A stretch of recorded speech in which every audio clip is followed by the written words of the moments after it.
compreender os mistérios da vida. Que Ele inspire-nos na busca pelo saber, para que possamos melhor contribuir com a construção de um mundo mais justo e fraterno. Que a luz possa chegar a todos que hoje aqui vieram em busca de cura para as suas dores, iluminação para as suas mentes e paz para seus corações.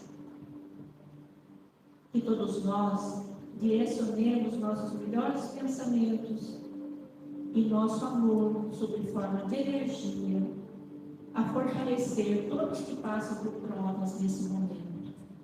Não nos esquecendo da população do Rio Grande do Sul, que necessita nesse momento não só da nossa ajuda material, mas também de nossas vibrações, para não esmorecerem suas forças e fé em dias melhores. Que Jesus e todos os seus trabalhadores possam amparar toda aquela população que passa por tanta dificuldade nesse momento.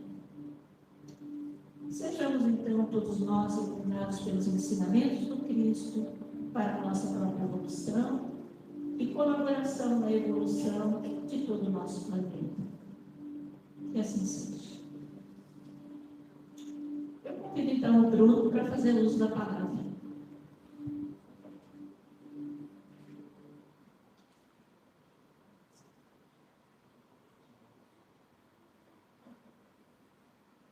Meus irmãos, uma boa noite a todos. Que Jesus nos abençoe, nos ilumine na nossa conversa de hoje, para que seja uma conversa bastante proveitosa, e que tudo que a gente estudar aqui e aprender com Jesus, a gente possa colocar em prática no nosso dia a dia, para nos tornarmos pessoas cada vez melhores, cada vez felizes. Primeiramente, eu gostaria de agradecer a casa pelo convite. É um prazer estar aqui com vocês. Eu vim de Itápolis, mas na verdade eu sou de Minas.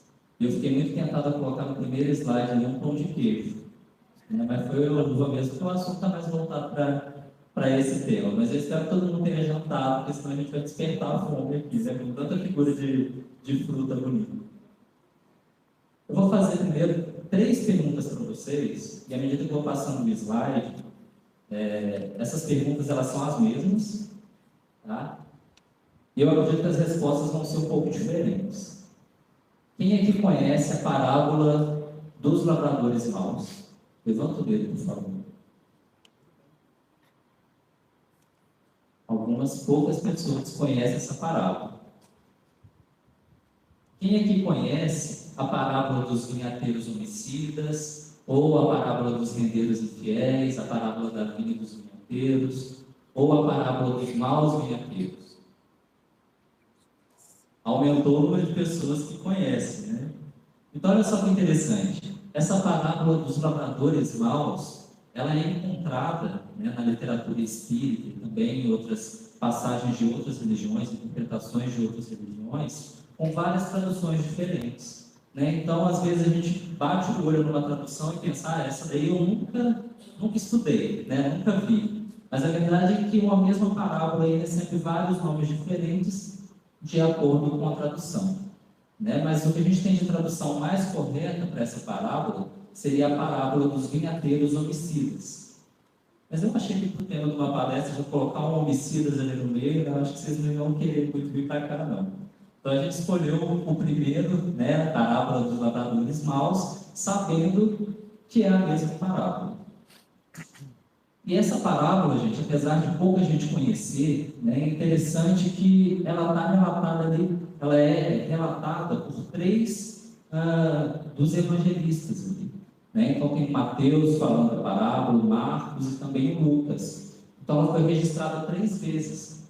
E os elementos dessa parábola são sempre os mesmos, nas mesmas narrativas, né? Mudando pouca coisa aí, apenas na forma como ela é expressa. Então é muito bacana essa parábola, vocês vão conhecer ela daqui a pouco. Talvez até conheçam, mas ainda não associaram.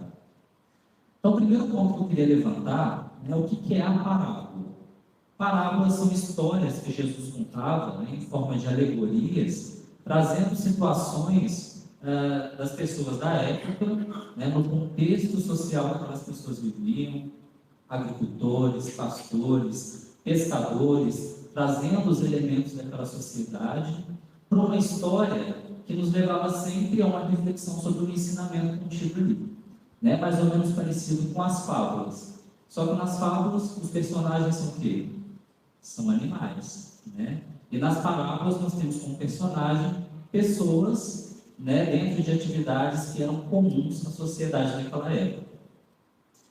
E Jesus, né, traz várias dessas parábolas aí que foram relatadas no Novo Testamento, e muitas delas acabam se tornando um pouco difíceis de entender quando a gente faz uma primeira análise, uma análise mais, né, superficial delas, justamente porque alguns desses elementos, algumas dessas palavras que elas contêm, são palavras que às vezes nem fazem parte do nosso vocabulário mais comum, né? Então a gente acaba tendo uma dificuldade de interpretar, né, e de extrair o conteúdo. Então, o objetivo da nossa conversa hoje é estudar mais a fundo o significado, o ensinamento por trás dessa parábola dos vinhateiros homicidas. Então, olha só, no primeiro momento eu vou mostrar para vocês a parábola, tá? Para ficar mais fácil da gente compreender e analisar, e depois a gente vai tentando entender de cada frase, de cada partezinha dela, né, algumas reflexões acerca desse conteúdo. Então a parábola começa dizendo: houve um homem, pai de família, que plantou uma vinha e circundou-a de um valado, e construiu nela um lagar. Então, primeiro ali, um valado é uma espécie de cerca em torno da área, né, onde o pessoal colocava, não só fazia uma vala, um buraco, como também colocava alguns galhos secos, né, justamente para impedir a entrada de pessoas estranhas naquele lugar. E esse homem, então, ele construiu nessa área, né, o valado, construiu nela também um lagar. Lagar, depois eu vou mostrar a fotinha para vocês, mas é basicamente a estrutura que era feita para colocar a uva, né, e onde a uva era pisoteada para sair o licor dela, né, para fazer o vinho depois. Então ele montou o valado, ele construiu o lagar e ele também edificou uma torre, né, justamente para a proteção daquele lugar. E aí ele arrendou essas terras aos lavradores e se ausentou para longe. Então a terra, com toda a estrutura pronta, ela foi arrendada, né, para outras pessoas. E chegando o tempo dos frutos, ele enviou os seus servos aos lavradores para receber os seus frutos. E os lavradores, apoderando-se dos servos, feriram um, mataram outro e apedrejaram outro.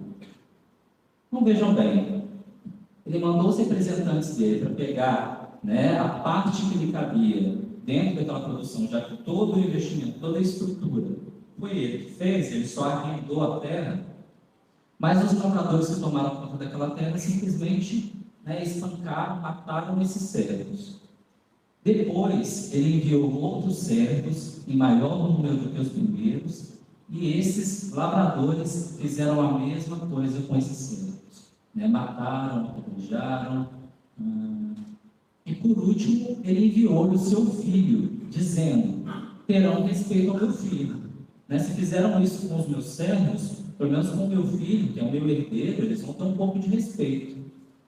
Mas os lavradores, vendo o filho, disseram entre si: este é o herdeiro, vinde, matemo-lo e apoderemo-nos da sua herança. Então fizeram a mesma coisa com o filho, com o intuito de ficar com a herança dele. E lançando a mão dele, o arrastaram para fora da vinha e o mataram. Quando, pois, vier o Senhor da vinha, que fará aqueles lavradores? Perguntou Jesus. Depois de tudo isso ter acontecido, o que esse senhor da vinha vai fazer? Né? Depois de ter matado os servos e o próprio filho dele. E aí os discípulos respondem: dará afrontosa morte aos maus e arrendará a vinha a outros lavradores que a seu tempo lhe deem os frutos. Então essa é a tradução utilizada aí por Mateus. Tá? De novo a pergunta: quem conhece agora essa passagem? Se lembrou dela? Aumenta um pouquinho mais o número de pessoas. É difícil, às vezes, a gente conciliar o nome com a história, né? Mas ainda assim eu consigo perceber que pouca gente, poucas pessoas, né, conhecem essa história, essa narrativa que está contida em 3 evangelhos. Olha só que bacana. Então, acho que o estudo vai ser bem oportuno para a gente refletir sobre o conteúdo dessa parábola. E então, a proposta é a gente ir analisando aos poucos e enxergando, né, o que esses elementos que estão contidos na história, eles podem nos trazer de ensinamentos. Então, vamos entender lá. Houve um homem, pai de família, que plantou uma vinha. Quem será esse homem que plantou a vinha? Como nós podemos entender? A quem Jesus se referia? O homem que plantou a vinha. Então, dentro das várias pessoas que interpretam essa passagem, seja no Espiritismo ou em outras filosofias, outras religiões, é de consenso comum que esse homem que plantou a vinha é Deus. Deus é o Criador de todas as coisas, né? Inteligência suprema, causa primeira de todas as coisas. Ele é o pai de família, né? O Criador de tudo que existe. E quem que é essa família? Somos nós, os espíritos aqui encarnados, e uma comunidade de outros espíritos que habitam não apenas esse globo, mas também, né, os vários orbes aí que comportam a vida. Né? Então, Deus plantou uma vinha. Como que a gente pode entender esse plantar uma vinha? Então, se Deus é o Criador, né, o que Ele criou? O que é essa vinha? A vinha ela pode ser entendida como o nosso próprio planeta, né? A Terra, esse momento que nós temos de encarnação, de trabalharmos aqui, né, seguindo, obviamente, todas as leis. Então, essa é a vinha. A nossa oportunidade de trabalho aqui no mundo material, mas que se desdobra também no mundo espiritual. Né? E essa vinha e essa vida toda regida pelas leis de Deus. Nós temos conhecimento das leis de Deus? Temos. As leis de Deus estão impressas na nossa própria consciência, conforme nos dizem os Espíritos. Né? E nós tivemos também uma série de outros Espíritos que vieram, pelo seu exemplo, nos ensinar a nos comportarmos e a seguirmos, né, em consonância com essa lei maior, com essa lei de Deus. Então, nós fomos chamados aí a trabalhar nessas vinhas, nessa vinha do Senhor. E ele circundou a vinha de um valado, que em algumas traduções a gente vai enxergar lá escrito tapume ou sebe, e ele construiu nela um lagar e edificou uma torre. Então, vamos começar ali com construiu nela um lagar. O lagar, gente, é essa estrutura aqui, ó, vocês estão vendo. Então, é uma valetinha, né, basicamente, onde o pessoal colocava a uva, ficava pisoteando nela, e o licor ele era desviado para o outro, para que pudesse acontecer a fermentação.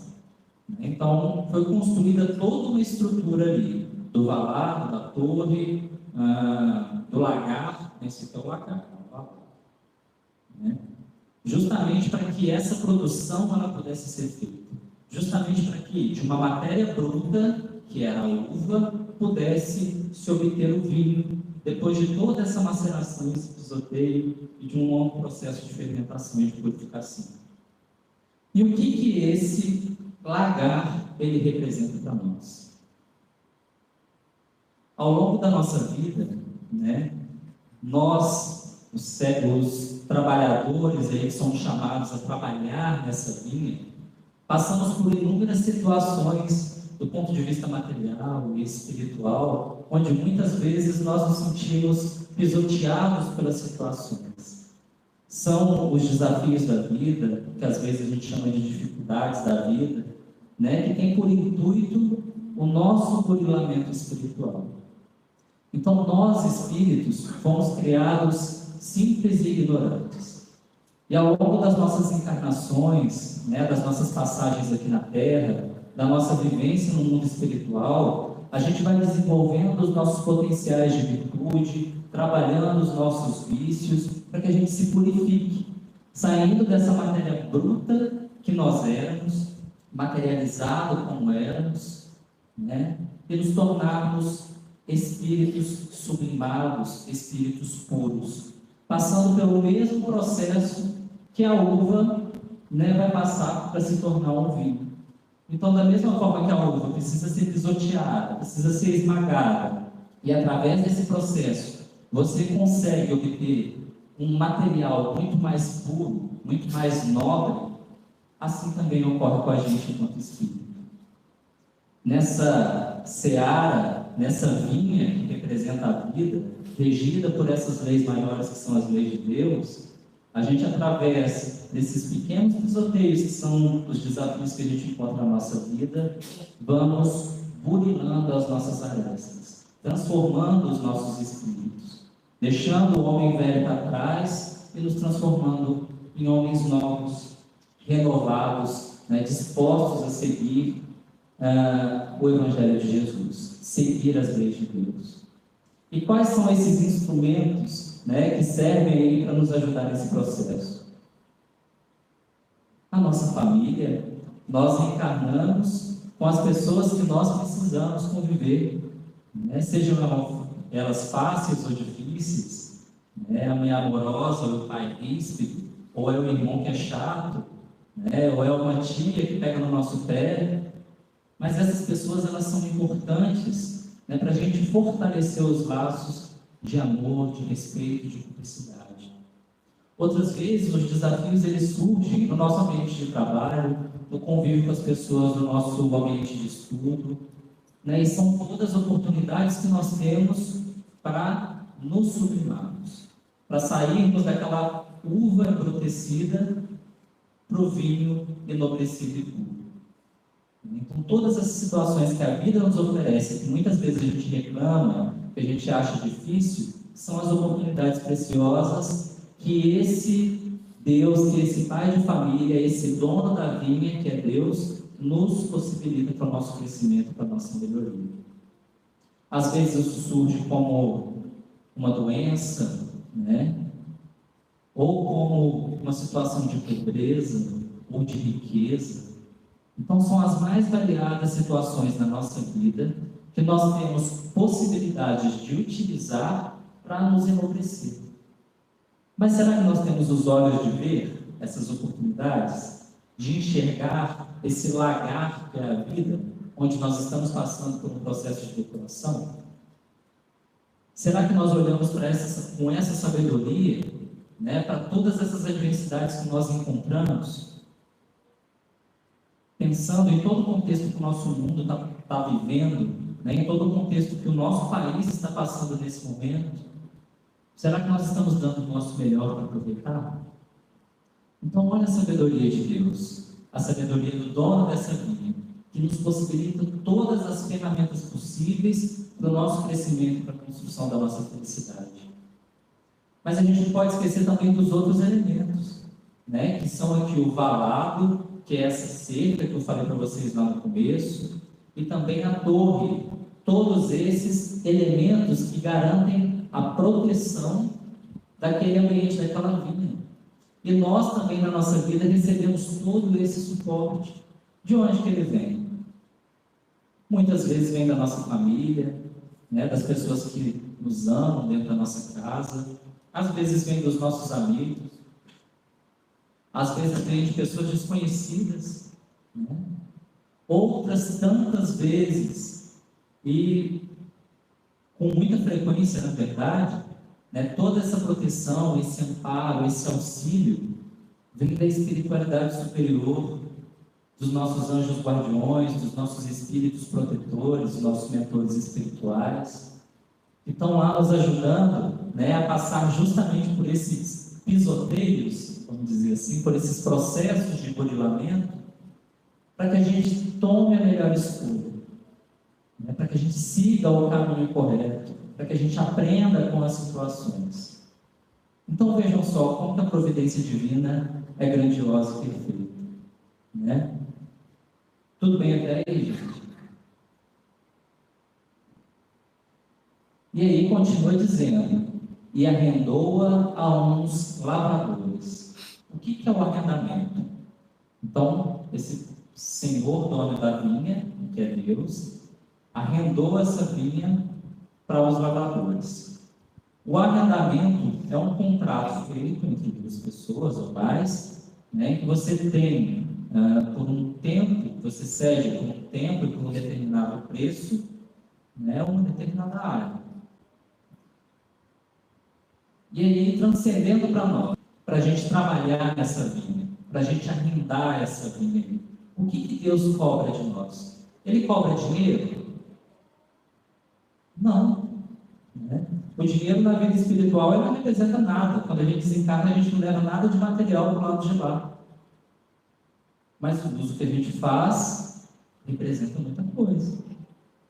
Então, o que o dono da vinha espera de nós? Qual que é o preço? O preço é o preço do nosso esforço de seguirmos essas leis, de nos melhorarmos. É o nosso próprio empenho de aproveitar essas oportunidades que Ele nos dá para crescermos, para evoluirmos. Não desperdiçando o tempo, não desperdiçando as oportunidades. Será que vai ser cobrado algo a mais de nós, senão aquilo que a gente construiu durante a vida do ponto de vista moral e espiritual? O que a gente construiu para nós e para o nosso próximo? Quando a gente voltar para o lado de lá, né? O que será que a nossa consciência vai cobrar? É o tanto de dinheiro que a gente ajuntou, o tanto de bens materiais que a gente adquiriu, o tanto de livros que eu devorei estudando? Ou é o bem que eu fiz com tudo que eu tinha, com todas essas ferramentas que Deus me dispôs, me ofereceu? Os recursos, como a gente viu, são vários. A gente recebe muitos elementos para a gente crescer, para a gente evoluir, para a gente ajudar as pessoas.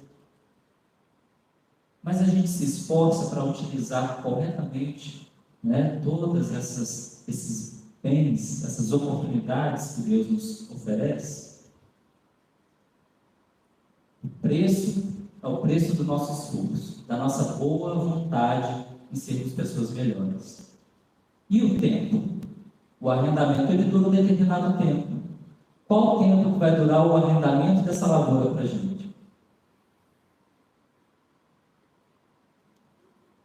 Só Deus sabe, né? É durante essa vida? A gente pode considerar que esse tempo é a nossa encarnação. Né? A partir do momento que o nosso corpo morre, que nós, espíritos, retornamos para a parte espiritual, nós terminamos esse período aí de arrendamento, entre aspas, e começamos outros, né? Porque o trabalho ele continua. E as oportunidades, elas continuam, porém de formas muito diferentes. O tempo pode ser hoje, o tempo pode ser amanhã. A grande questão é que a gente nunca sabe quando a gente vai ser chamado a prestar contas daquilo que a gente fez. E daí a oportunidade, a necessidade de nós nunca deixarmos para amanhã o que a gente pode fazer hoje. Porque a gente não sabe o tempo exato desse arrendamento. Né? E olha só que interessante. Ele diz ainda que depois dele ter arrendado para os lavradores, que eu acho que já é fácil da gente entender quem são os lavradores, né? Somos todos nós, ele se ausentou para longe. Por que será que ele fez isso? Na história, obviamente, não conta o motivo. Né? Mas será que Deus, ele se ausenta para longe? Em que sentido isso aqui é representado? O ausentar para longe é dar ao homem a liberdade de escolha. É o respeito ao nosso livre-arbítrio. Então, ele nos deu todos os aparatos, vamos dizer assim, que a gente precisa para ser produtivo, para caminhar feliz, para caminhar com segurança, né? Mas depois ele deixa a gente responsável por usar ou não. Lembrando que a gente não vai ter só os recursos, as situações que ocorrem na nossa vida, mas também a inspiração e a proteção dos bons espíritos. Mas mesmo assim, a escolha de utilizar todos esses recursos, de ouvir a orientação que os bons espíritos nos passam, né? As boas influências, ela vai ser unicamente nossa. Então, se nós temos a liberdade de escolher o caminho que nós vamos seguir, se nós vamos aproveitar ou não a oportunidade da vida, a oportunidade do trabalho, os recursos que nós encontramos na nossa família, no nosso ambiente de trabalho, na nossa sociedade, de uma forma geral, isso cabe exclusivamente a nós. A gente pode simplesmente escolher não utilizar nada disso e perder todo o nosso tempo de arrendamento sem produzir absolutamente nada. É escolha. E Deus respeita a nossa escolha. Ele nos dá tudo o que nós precisamos, mas depende de nós aproveitarmos. Então, se ausentar para longe significa o respeito ao livre-arbítrio. Não que Deus se afaste de nós. Nós é que nos mantemos distantes pela nossa sintonia. Porque a gente não quer buscar Ele, não quer ouvir a inspiração dos bons espíritos, dos seus emissários. E chegando o tempo dos frutos, qual é o tempo dos frutos? Quando chegou o tempo dos frutos, ele mandou os emissários dele. Daqui a pouco a gente vai falar disso. Quando é o tempo dos frutos? A colheita. E quando é essa colheita? É só quando termina a vida do corpo físico? Todo dia, gente, nós estamos plantando e nós estamos colhendo. Algumas colheitas são mais rápidas, e a gente vê o resultado em pouquíssimo tempo. Outras colheitas, elas são demoradas. Algumas colheitas a gente está fazendo agora de coisas que foram plantadas lá em encarnações passadas. Outras são de coisas que eu plantei ontem, das amizades que eu construí, das coisas boas que eu fiz, com esses recursos que Deus nos ofereceu. Então, o tempo dos frutos é todo dia. Todo dia é tempo de colheita para aquele que planta todo dia. Se a colheita vai ser boa ou não, se vai ser de uma uva ou vai ser da sementinha do mato, depende do que a gente plantou. E do cuidado que a gente teve em cultivar essa lavoura. Enviou os seus servos aos lavradores para receber os seus frutos. E olha só que interessante. Eu coloquei aqui algumas fotos, que vão ajudar a gente a entender quem são esses servos que foram lá em nome do Senhor para buscar a parte que cabia ao Senhor dessa colheita. E o que ele cobra de nós, interpretando a parábola, é simplesmente a nossa boa vontade, as nossas boas ações, o trabalho que a gente se empenha durante a nossa permanência nessa vida. Então, os servos são os vários emissários de Deus ao longo de toda a nossa história. Quando a gente estuda o Antigo Testamento, a gente vê lá um monte de profetas sendo anunciados ali. Profetas que falavam da existência de um Deus único, de um Deus justo, de um Deus misericordioso, que cantaram coisas boas, mas o que aconteceu com eles? Todos, praticamente todos, foram perseguidos.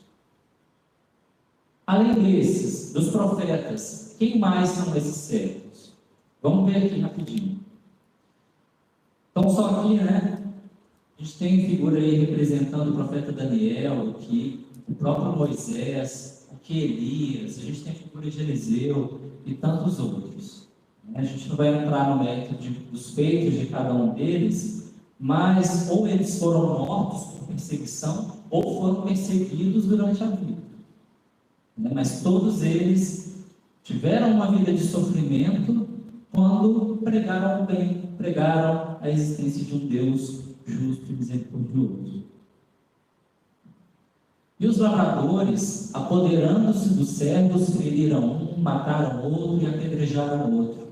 Depois ele enviou outros servos, em maior número do que os primeiros, e eles fizeram a mesma coisa. Quem são esses outros servos?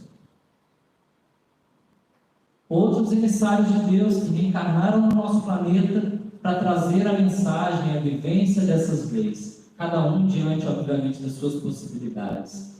Mas nós vemos várias figuras importantes, tanto no Antigo quanto no Novo Testamento, desses representantes do Senhor. Os discípulos, os apóstolos de Jesus, Paulo de Tarso, quando a gente estuda a história dele, o quanto ele foi perseguido, né, ao pregar o Evangelho. O que é o Evangelho? Uma mensagem de amor. Não era ofensiva, não agredia ninguém, não feria ninguém, não discriminava ninguém. O Evangelho é acolhedor. E ele foi perseguido por divulgar essa mensagem. A gente vê também a figura de Pedro, de João, todos eles sendo martirizados, lapidados, né? Elias não, é o primo de Jesus, João Batista, né? Sendo decapitado. Então, a história de todos os discípulos, de todos os apóstolos diretos de Jesus e de muitos dos seus discípulos, inclusive Estevão, que é considerado o primeiro mártir do cristianismo, né, todos eles tiveram uma vida de muito trabalho, de muito afinco na divulgação do Evangelho, e todos eles foram perseguidos, e muitos até mortos, né, em nome de Jesus, trabalhando para Jesus, trabalhando por Cristo e trabalhando para Deus. Foram perseguidos. E a mensagem era uma mensagem de amor. E aí a gente pensa, né? Quem eram esses lavradores? Nós nos falamos que os lavradores éramos nós. Talvez éramos nós que estávamos encarnados naquela época perseguindo os primeiros cristãos. E hoje, será que a gente age diferente? Quantos outros emissários de Deus surgiram depois dos apóstolos?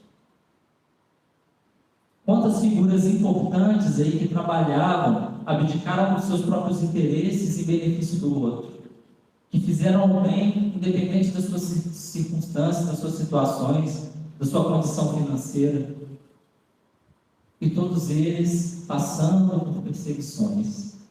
Próximos de nós, né, no Espiritismo, a gente sabe dos desafios aí que Chico Xavier passou, dos desafios que Maria Teresa de Calcutá passou, Francisco de Assis, um tempo mais atrás, né?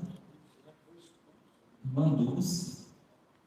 Então, olha só que vida de sacrifício. Os lavradores continuam martirizando esses servos de Deus, né?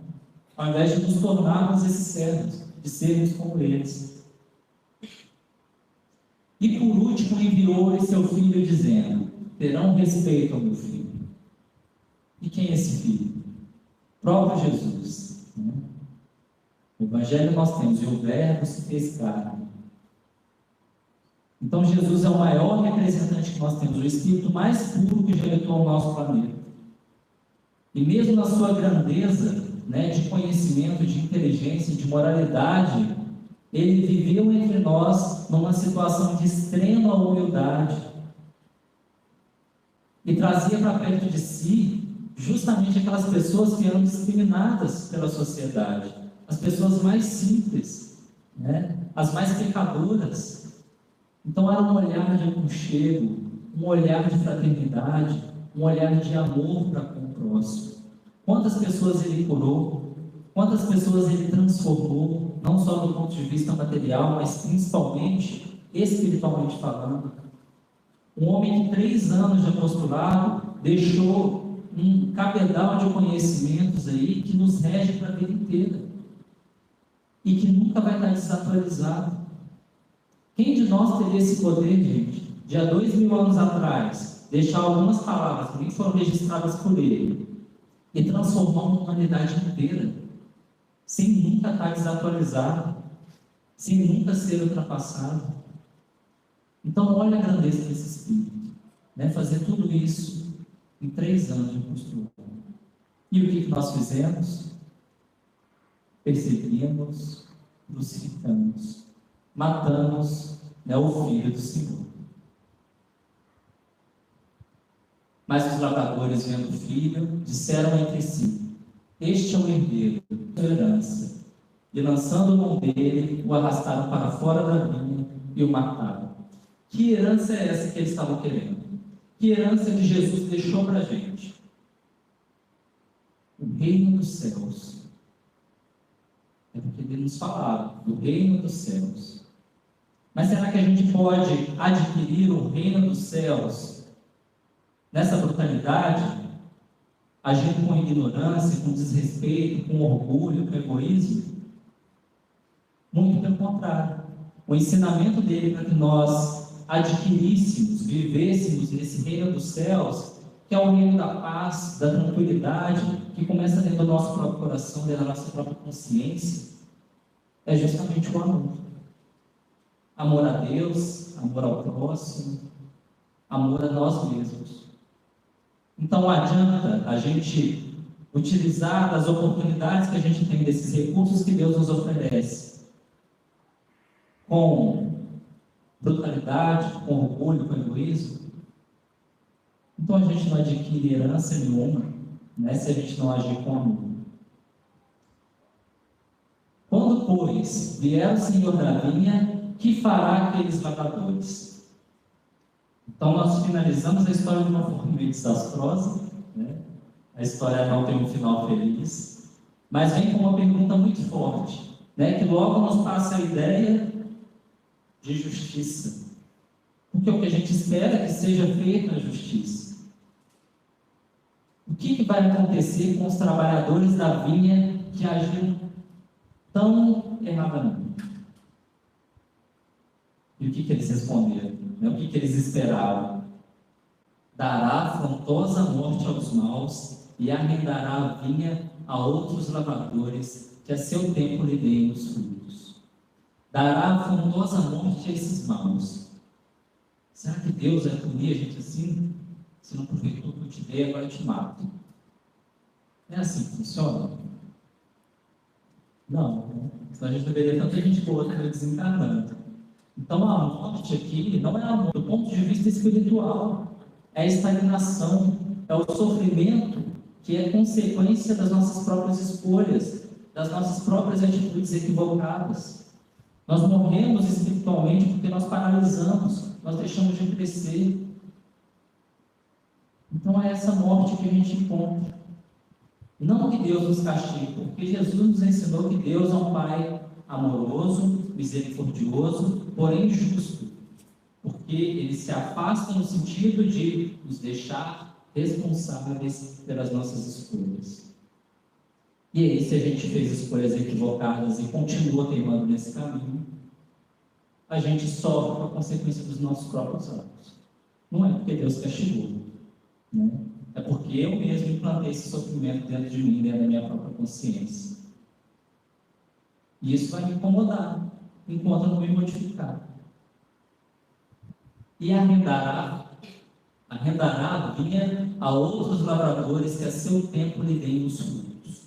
Então vejam bem, em outro momento virão outros lavradores muito mais bem preparados, que vão saber aproveitar esses recursos, né, e vão produzir muito mais. E dar a parte que cabe ao Senhor, que é o esforço da boa vontade, do trabalho, da produtividade no bem. O que isso traz para a gente? Por que eu coloquei a figura do planeta Terra aqui? A gente sabe que o nosso planeta está passando por uma fase de mudança. A gente está saindo do mundo de provas e expiações, porque nós espíritos ainda somos muito apegados às coisas materiais, muito materializados, muito orgulhosos, muito egoístas ainda. Então, durante muito tempo, nós estávamos e estamos, agora no processo de passagem, muito voltado para as coisas negativas, para as coisas ruins.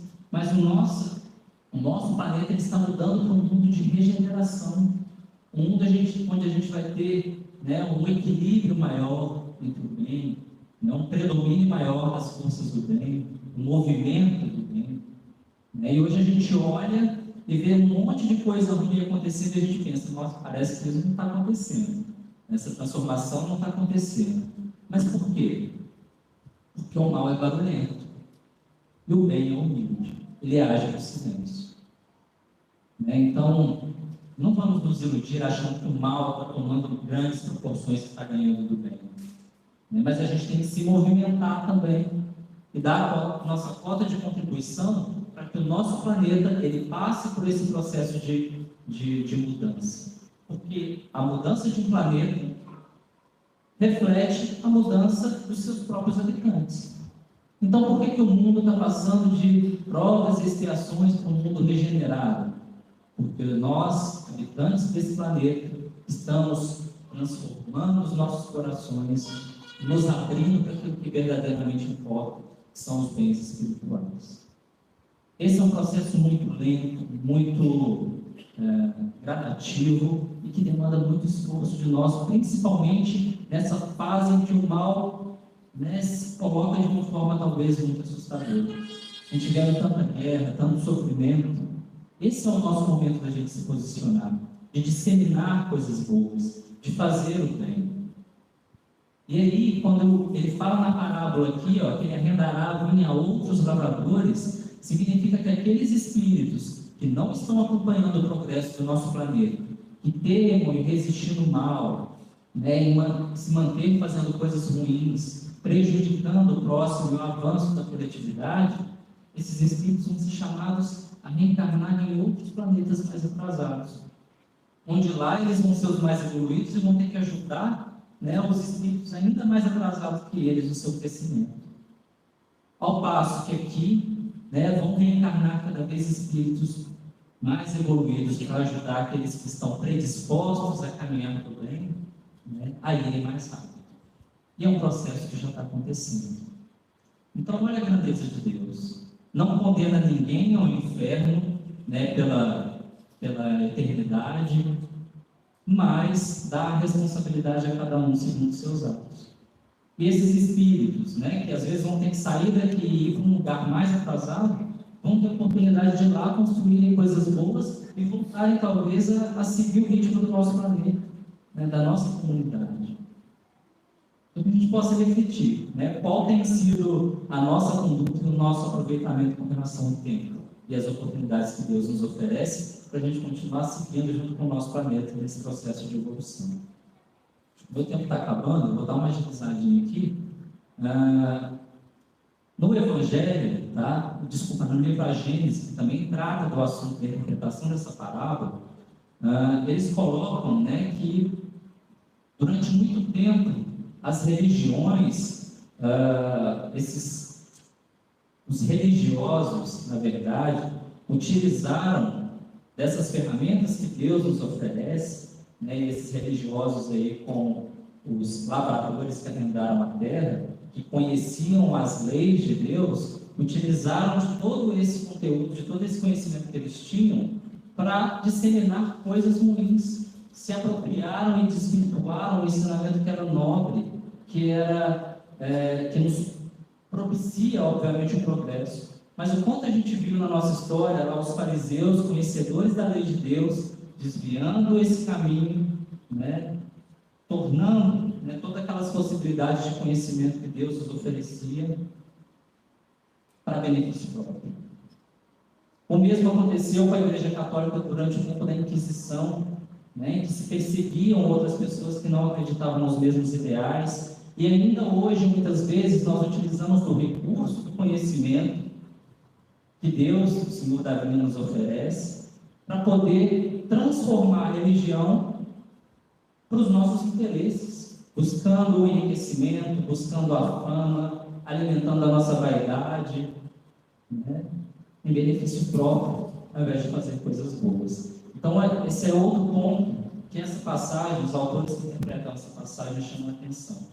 Do quanto os conhecedores da própria lei, né, recebendo todas essas oportunidades, esses bens que Deus ofereceu, desvirtuaram esse conteúdo de benefício próprio. Então vamos pensar nessa pergunta, né? Se Jesus hoje perguntasse para a gente: que fizeste dos meus ensinos? Ou seja, desses recursos que Ele colocou naquela vinha para que a gente pudesse produzir. Que diria o Cristo se viesse hoje entre nós? Como que nós nos iríamos apresentar para Jesus? Com a consciência tranquila, sabendo que nós estamos dando a parte que lhe cabe dos frutos que nós estamos produzindo? Porque o Filho do Homem virá na glória de seu Pai, com os seus anjos, e então dará a cada um segundo as suas obras. E é isso que a gente deve dar vida. Aquilo que a gente trabalhou, aquilo que a gente plantou, é isso que a gente vai colher. Então, que cada um de nós possa aproveitar esses recursos, essa vinha bendita que Deus nos oferece, para desenvolver, né, para transformar essa uva, esse material bruto, que em outro tempo foram os nossos espíritos, fomos nós, né, num vinho depurado. E nós estamos nesse processo, né, de sermos pisoteados em alguns momentos para extrair o sumo, né, mas nós vamos nos depurando, vamos nos purificando e nos tornando pessoas, seres mais puros e mais enobrecidos como o vinho. Cada um de nós então possa aproveitar essas oportunidades, ter consciência desse processo, do tempo que nós temos, né, e de todas as bênçãos que Deus nos concede, e sermos gratos. Esses são alguns livros, tá, gente, que eu me baseei para fazer a interpretação dessa passagem. Então, não foram ideias minhas. A gente tem ali Parábolas e Ensino de Jesus, o livro A Gênese, faz parte da codificação espírita, traz também essa interpretação da passagem, o universo maravilhoso das parábolas e parábolas evangélicas. São livros muito bons, eu recomendo a leitura para vocês.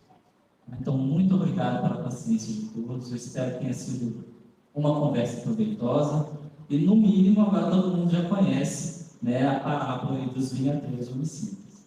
Uma boa noite para todos, fiquem com Deus.